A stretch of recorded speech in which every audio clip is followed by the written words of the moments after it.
Chapitre 560.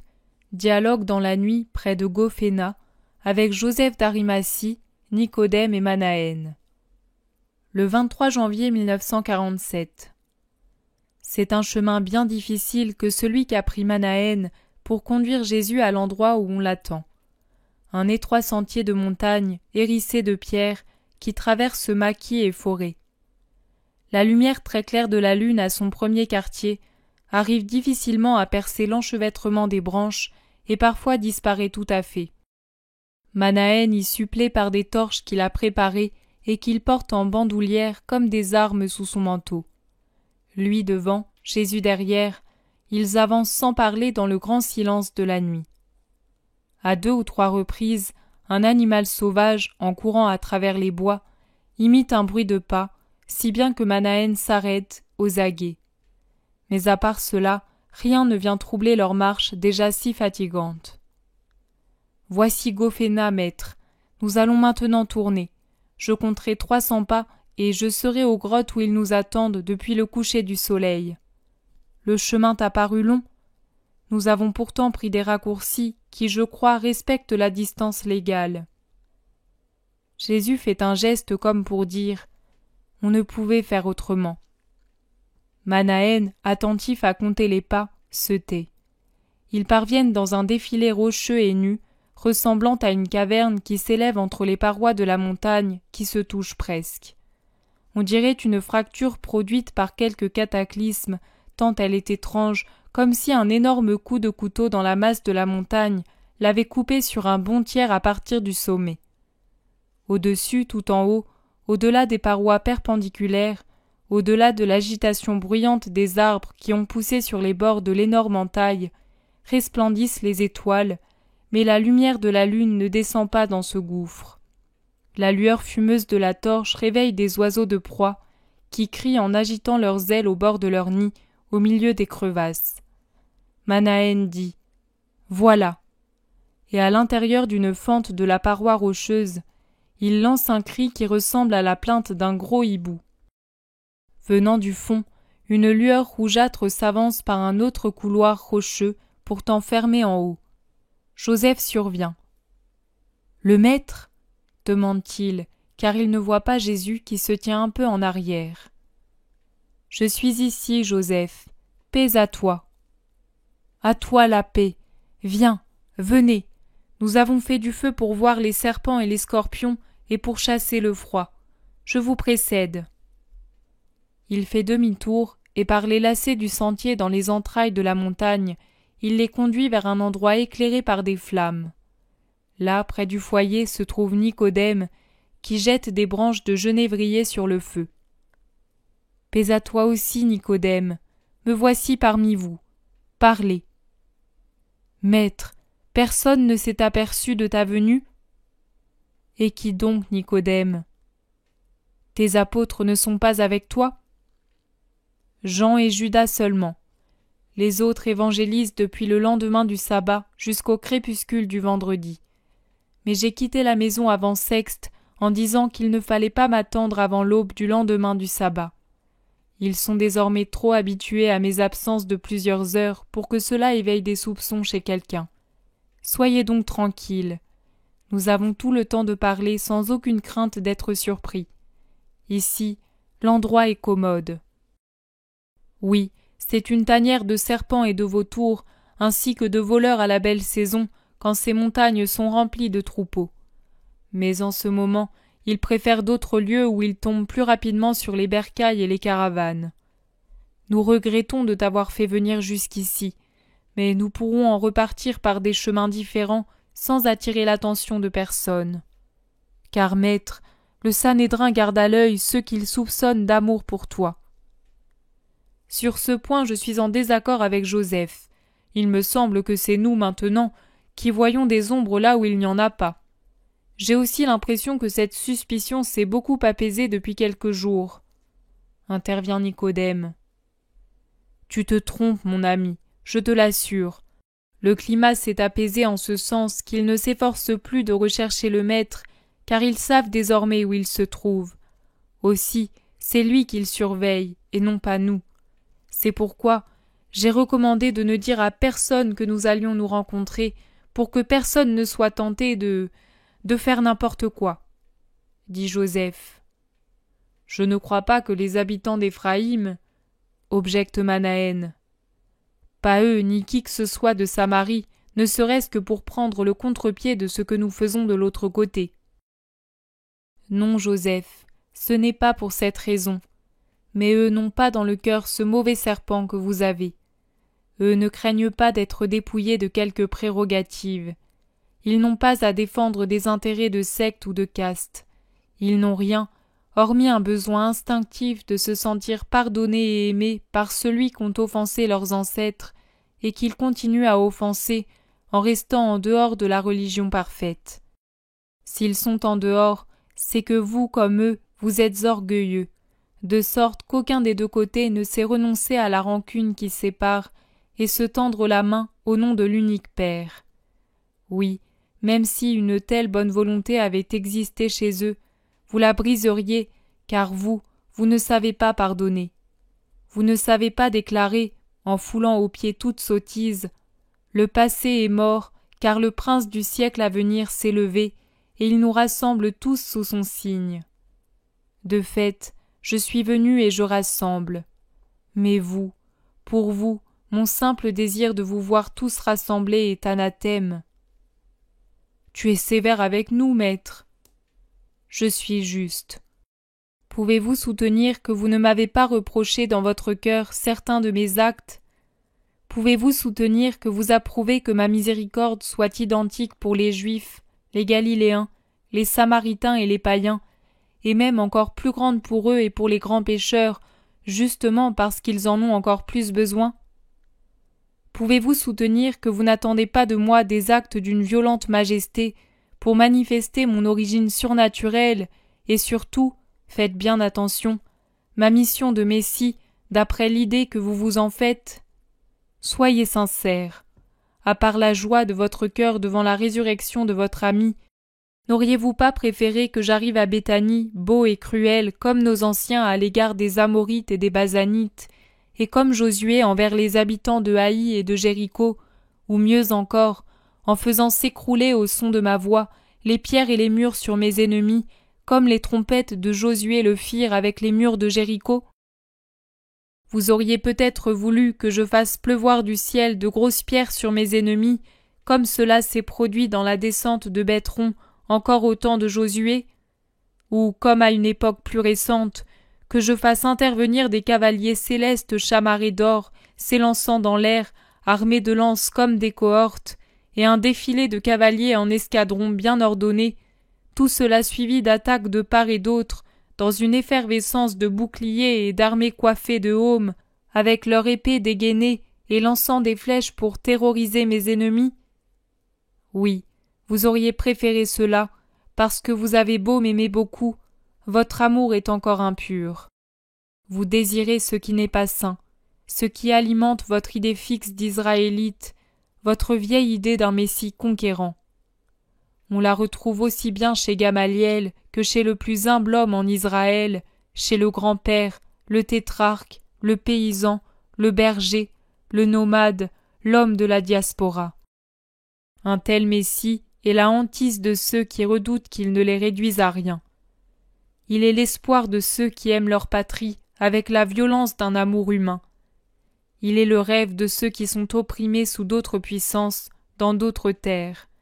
Ce n'est pas votre faute. La notion pure de ce que je suis, telle que Dieu l'a donnée, s'est couverte au cours des siècles de scories inutiles. Et peu savent, par la souffrance, ramener l'idée messianique à sa pureté initiale. Mais maintenant qu'approchent les temps où sera donné le signe qu'attend Gamaliel, et avec lui tout Israël, maintenant que viennent les temps de ma parfaite manifestation, Satan travaille à rendre plus imparfait votre amour et à altérer davantage votre pensée. Son heure vient, je vous l'affirme. Et en cette heure de ténèbres, même ceux qui voient clair aujourd'hui, ou ont seulement la vue basse, seront complètement aveugles. Peu, bien peu, reconnaîtront en l'homme abattu le Messie. Peu verront en lui le vrai Messie, justement parce qu'il sera abattu comme l'ont annoncé les prophètes. Moi, je voudrais, pour le bien de mes amis, que pendant qu'il fait encore jour, ils sachent me voir et me connaître, pour pouvoir me reconnaître et me voir, même quand je serai défiguré et dans les ténèbres de l'heure du monde. Mais dites-moi maintenant ce que vous vouliez me confier. L'heure avance rapidement et l'aube va venir. Je parle pour vous, car moi, je ne crains pas de rencontres dangereuses. Voilà, nous voulions te prévenir que quelqu'un doit t'avoir révélé l'endroit où tu te trouves, et cette personne n'est certainement ni Nicodème, ni Manaën, ni Lazare, ni ses sœurs, ni Niquet, ni moi. À qui d'autre as-tu parlé du lieu que tu as choisi pour refuge? À personne, Joseph. Tu en es sûr? Oui. Et as-tu donné des ordres à tes disciples pour qu'ils ne disent rien? Avant le départ, je ne leur ai pas indiqué l'endroit. Arrivé à Éphraïm, je leur ai donné l'ordre d'aller évangéliser et d'agir à ma place, et je suis sûr de leur obéissance. Et tu es seul à Éphraïm? Non, Jean et Judas sont avec moi, comme je vous l'ai déjà dit. Mais je lis dans tes pensées.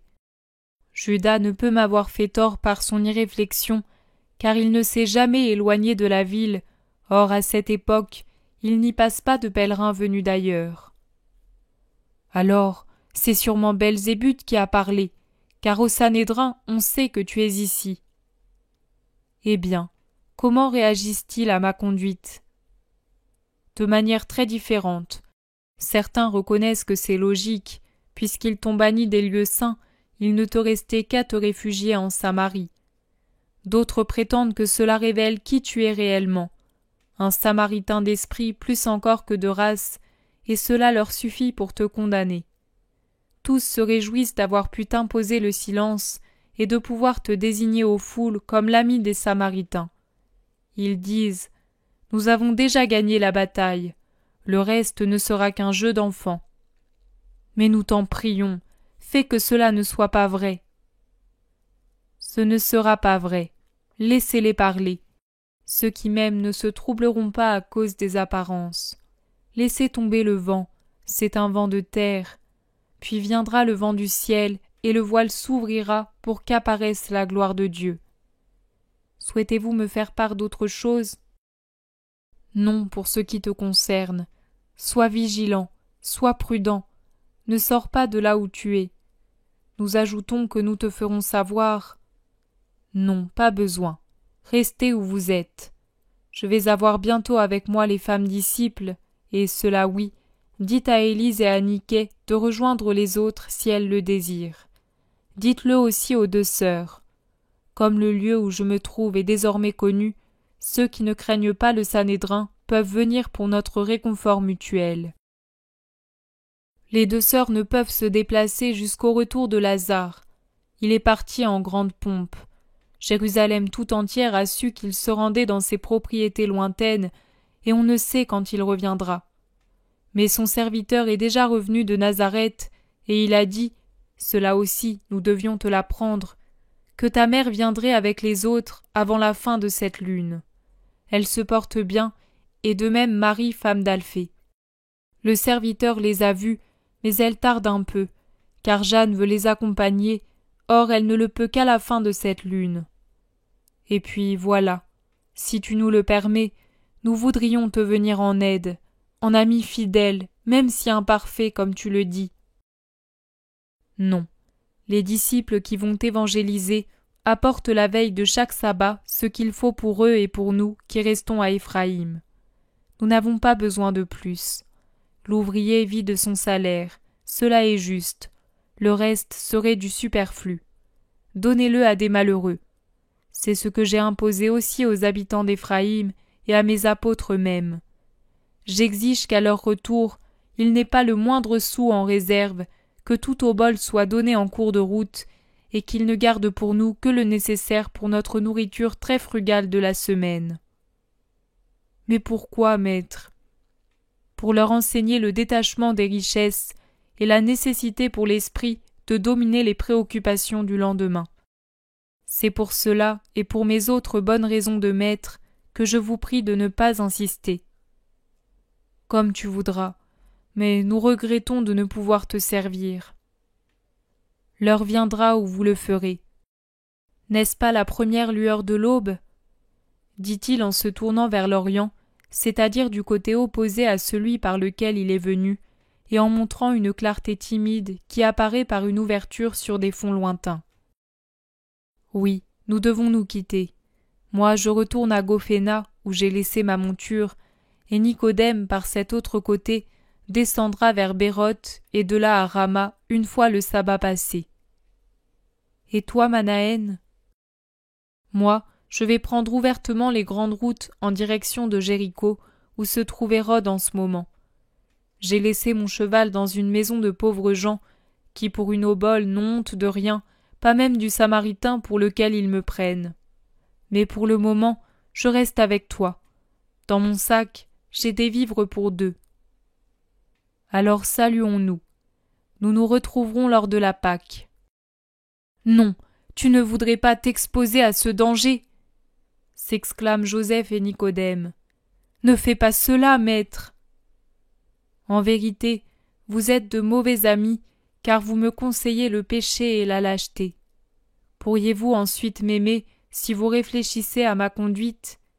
Dites-le, soyez sincères. Où devrais-je aller adorer le Seigneur à la Pâque des Azimes ? Sur le mont Garizim peut-être ? Ne devrais-je pas paraître devant le Seigneur dans son temple de Jérusalem, comme le doit tout homme d'Israël aux 3 grandes fêtes annuelles ? Ne vous souvenez-vous pas qu'on m'accuse déjà de violer le sabbat, bien que, Manahen est ici pour en témoigner, bien qu'aujourd'hui même, pour me plier à votre désir, j'ai pris mon départ le soir à un endroit pouvant concilier votre demande avec la loi sabbatique ? Nous aussi, nous nous sommes arrêtés à Gophéna pour cette raison, et nous ferons un sacrifice pour expier une transgression involontaire pour un motif qui s'imposait. Mais toi, maître, ils te verront aussitôt. Même s'ils ne me voyaient pas, je ferai en sorte qu'ils me voient. Tu cours à ta perte, c'est comme si tu te tuais. Non, votre esprit est tout enveloppé de ténèbres. Ce n'est pas comme si je voulais me tuer, mais c'est uniquement obéir à la voix de mon Père qui me dit « Va, l'heure est venue ». J'ai toujours essayé de concilier la loi avec la nécessité, même le jour où j'ai dû m'enfuir de Béthanie et me réfugier à Éphraïm, parce qu'il n'était pas encore temps qu'on se saisisse de moi.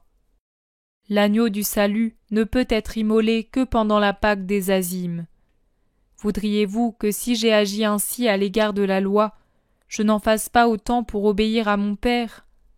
Allez, allez, ne vous affligez pas ainsi. Et pourquoi suis-je venu, si ce n'est pour être proclamé roi de toutes les nations ? Car c'est bien la signification de Messie, n'est-ce pas ? Cela veut également dire Rédempteur. Or, le véritable sens de ces 2 mots ne correspond pas à ce que vous vous figurez. Mais moi, je vous bénis en implorant qu'un rayon céleste descende sur vous avec ma bénédiction, car je vous aime et vous m'aimez. Je voudrais que votre justice soit toute lumineuse, car vous n'êtes pas mauvais, mais vous êtes vous aussi le vieil Israël, et vous n'avez pas la volonté héroïque de vous dépouiller du passé et de vous renouveler. Adieu, Joseph, sois juste, juste comme celui qui fut mon tuteur pendant tant d'années, et qui fut capable de se renouveler complètement pour servir le Seigneur son Dieu.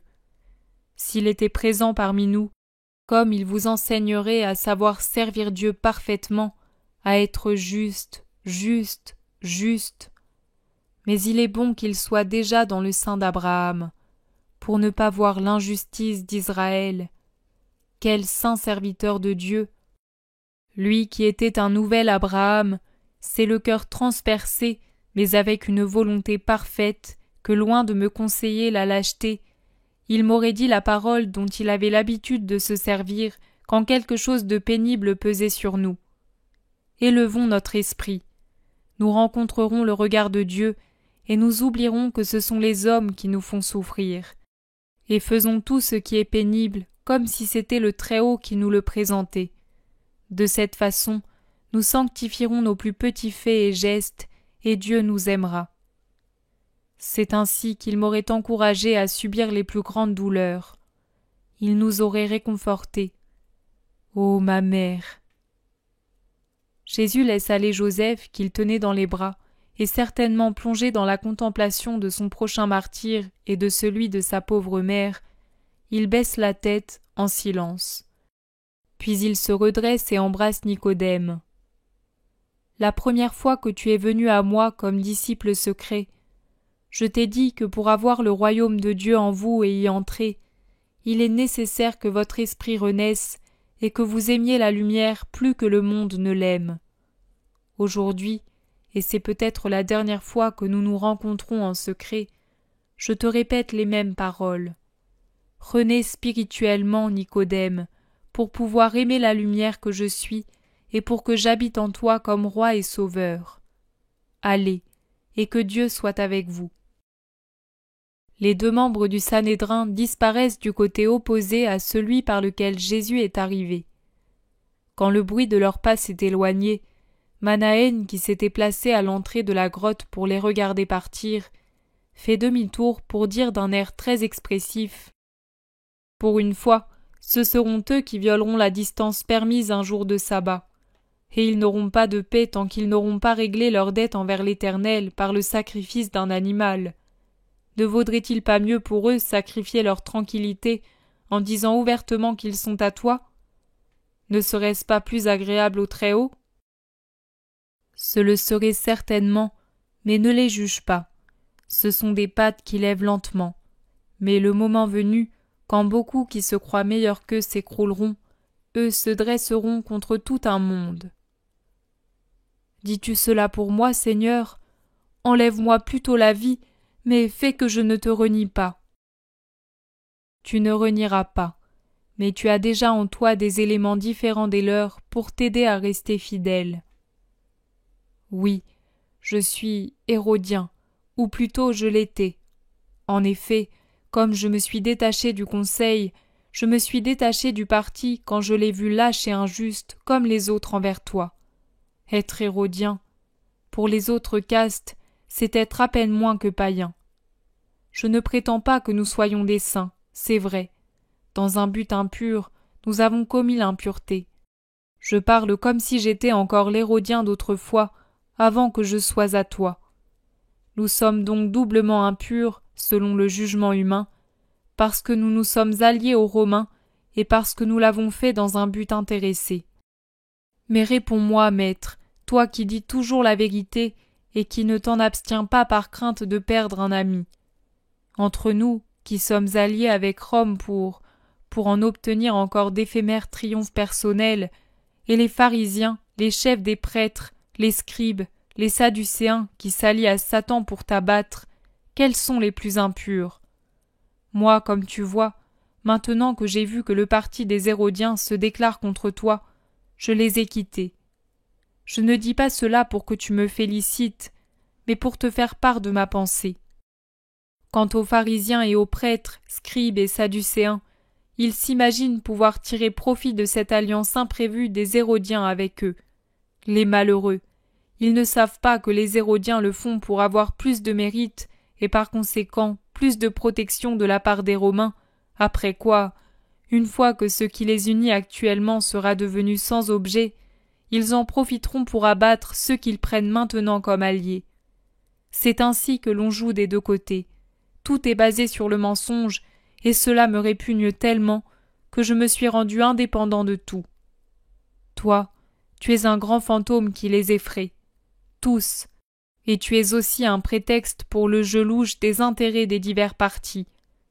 Le motif religieux, l'indignation sacrée devant le blasphémateur comme il t'appelle, tout cela n'est que mensonge.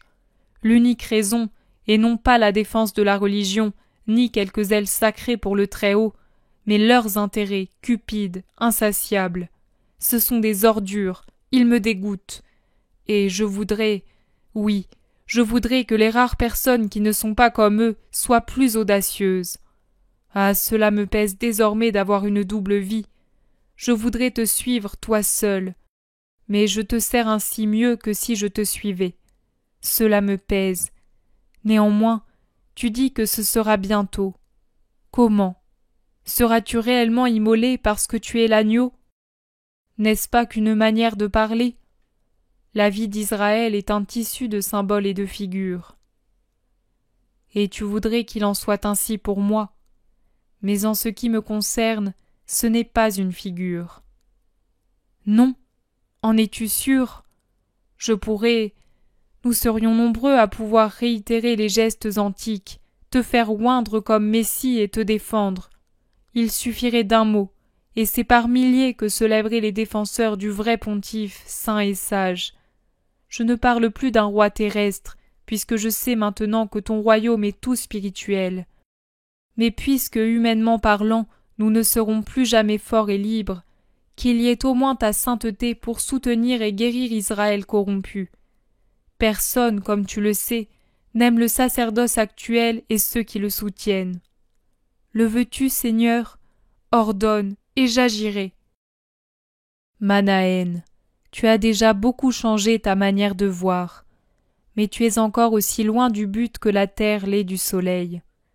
Je serai prêtre et pour l'éternité, pontife immortel dans un organisme que je vivifierai jusqu'à la fin des siècles. Mais je ne serai pas oint avec l'huile d'allégresse, ni proclamé et défendu par la violence d'actes voulus par une poignée de fidèles pour jeter notre patrie dans le schisme le plus féroce et la rendre plus esclave qu'elle ne l'a jamais été. Crois-tu qu'une main d'homme puisse oindre le Christ? En vérité, je te dis que non. La véritable autorité qui moindra pontife et messie, c'est celle de celui qui m'a envoyé. Nul autre que Dieu ne pourrait oindre Dieu comme roi des rois et seigneur des seigneurs pour l'éternité. Alors, il n'y a vraiment rien à faire? Oh, que cela me peine! Si, il y a tout à faire, m'aimer, tout revient à cela. Aimer non pas la créature qui a pour nom Jésus, mais ce qu'est Jésus. M'aimer humainement et spirituellement, comme moi je vous aime avec mon esprit et mon humanité, pour être avec moi au-delà de l'humanité. Regarde cette belle aurore. La lumière paisible des étoiles n'arrivait pas ici à l'intérieur, mais l'éclat triomphant du soleil, si. Ainsi en adviendra-t-il dans le cœur des personnes qui arriveront à m'aimer avec justice. Viens au dehors, dans le silence de la montagne, dont les voix rauques des intérêts humains n'altèrent pas la pureté.